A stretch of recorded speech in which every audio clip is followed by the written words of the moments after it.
الحمد للہ رب العالمین والصلاة والسلام علی سید الانبیاء والمرسلین اما بعد فاعوذ باللہ من الشیطان الرجیم بسم اللہ الرحمن الرحیم الصلاة والسلام علیک یا رسول اللہ وعلی آلک واصحابک یا حبیب اللہ الصلاة والسلام علیک یا نبی اللہ وعلی آلک واصحابک یا نور اللہ۔ آج ہم انشاءاللہ مفہوم کی اقسام کو پڑھیں گے اور پھر کلی اور کل کے درمیان کیا فرق ہے اس کو بھی پڑھیں گے۔ پیارے اسلامی بھائیوں، اس سے پہلے ہم مفہوم کی تعریف پڑھ چکے ہیں۔ مفہوم کہتے ہیں ما حصل فی الذہن، یعنی جو ذہن میں حاصل ہو، جو ذہن میں آئے اسے مفہوم کہتے ہیں۔ اور مفہوم کی دو قسمیں ہیں، جزئی کلی۔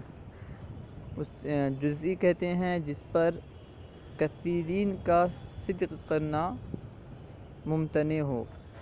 جیسے اب دیکھیں لفظ زید ہے، زید ایک خاص انسان کا نام ہے، ہم اسے لفظ زید کو بہت سارے افراد پر نہیں بول سکتے، یعنی زید کا صدق کثیرین کے لیے کرنا درست نہیں ہے، اسے جزئی کہتے ہیں۔ یعنی جس پہ کثیرین کا صدق کرنا درست نہ ہو، ایسا لفظ ہو جس لفظ کو کثیرین پر بولنا درست نہ ہو، اسے جزئی کہیں گے۔ اور اگر اس کا صدق کثیرین پر کرنا درست ہوتا ہو تو اسے کلی کہیں گے۔ تو آج ہم مفہوم کی اقسام کو پڑھیں گے، تو آئیے شروع کرتے ہیں۔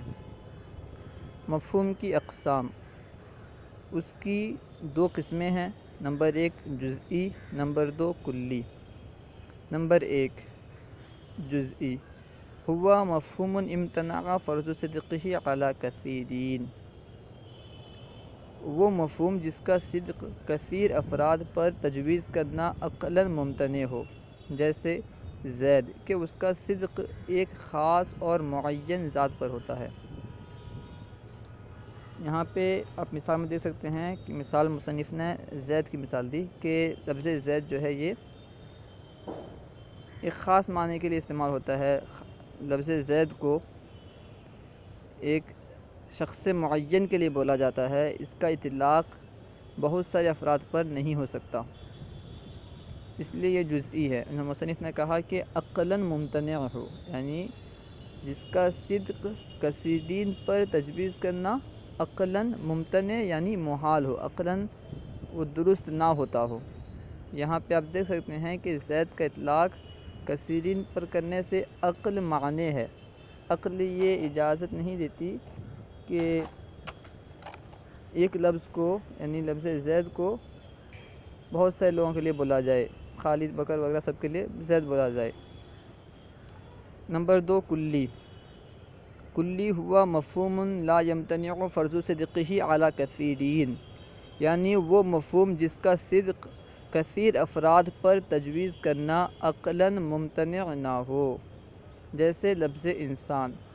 لفظ انسان آپ دیکھتے ہیں کہ زید کو بھی انسان کہا جاتا ہے، بکر کو بھی انسان کہا جاتا ہے، اسی طرح خالد کو بھی انسان کہا جاتا ہے، اور بوڑھا ہو بچہ ہو وغیرہ سب کو ہم انسان کہتے ہیں، ان پہ انسان کا اطلاق ہوتا ہے۔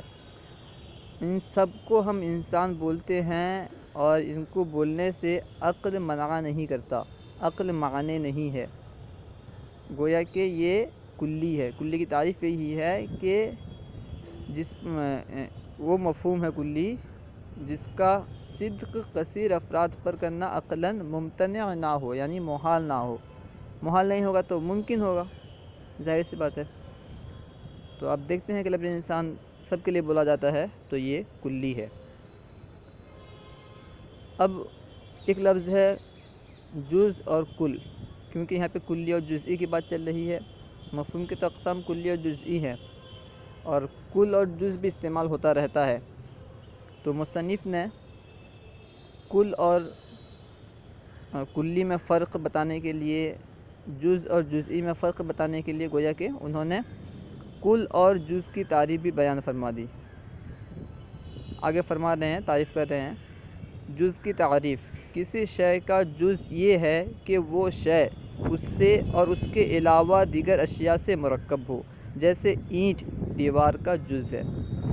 یعنی جس چیز سے مل کر کے کوئی چیز بنے، جن اشیاء سے مل کر کے کوئی چیز بنے، ان میں سے ہر ایک کو اس کا جز کہا جاتا ہے۔ جیسے دیوار ہے، دیوار یہ اینٹ، سیمنٹ وغیرہ اور دیگر اشیاء سے بنتی ہے، اس لیے کیونکہ اس میں سے، ان اشیاء میں سے ایک شے اینٹ بھی ہے، اور اینٹ دیوار کا جز کہلاتا ہے۔ نمبر کل کی تعریف، کل جو دو یا دو سے زیادہ اجزاء سے مرکب ہو، جیسے دیوار کہ یہ کل ہے کیونکہ یہ بہت سارے اجزاء سے یعنی اینٹوں سے مل کر بنی ہے۔ کل کسے کہتے ہیں کہ جو دو یا دو سے زیادہ اجزاء سے مل کر بنے، دو یا دو سے زیادہ اجزاء سے مرکب ہو۔ دیوار لے لیں، یہ بھی کل ہے۔ اسی طرح بہت سارے اشیاء، جیسے موبائل ہی لے لیں، موبائل بہت سارے اشیاء سے مل کر مرکب ہوتا ہے، بنتا ہے۔ ان میں سے ہر، اس کے اندر جو پارٹس ہیں، موبائل کے سامان ہیں، ان میں سے ہر ایک جز کہلائے گا، اور مکمل موبائل جو ہے یہ کل کہلائے گا۔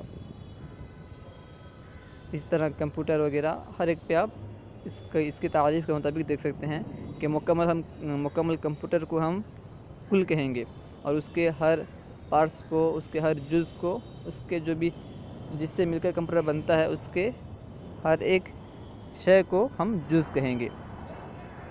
فائدہ، جن اشیاء پر کلی کا صدق آئے ان کو کلی کی جزئیات اور افراد کہتے ہیں، اور جن اشیاء سے مل کر کل بنے ان میں سے ہر ایک کو جز کہتے ہیں۔ یہاں پہ جن اشیاء پر کلی کا صدق آئے اس کو جزئیات اور افراد کہتے ہیں، اور جن اشیاء سے مل کر کل بنتا ہے ان میں سے ہر ایک کو جز کہتے ہیں۔ گویا کہ انہوں نے یہ بیان کر کے یہ بتا دیا کہ جز اور جزئی دونوں الگ الگ چیزیں ہیں، دونوں ایک نہیں ہیں۔ اب کل اور کلی میں فرق بتا رہے ہیں۔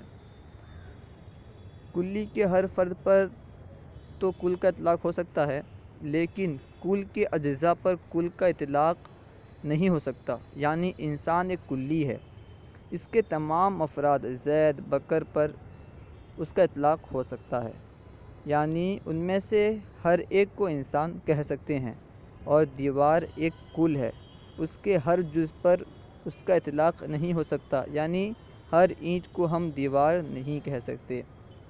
اسی طرح موبائل کے ہر پارٹس کو ہم موبائل نہیں کہہ سکتے، کمپیوٹر کے ہر پارٹس کو ہم کمپیوٹر نہیں کہہ سکتے۔ الحاصل یہ کہ کل کے جو اجزاء ہوتے ہیں ان پر کل کا اطلاق نہیں ہو سکتا، برخلاف کلی کے، کہ کلی کے افراد پر، کلی کے جو جزئیات ہیں ان پر کلی کا اطلاق ہو سکتا ہے۔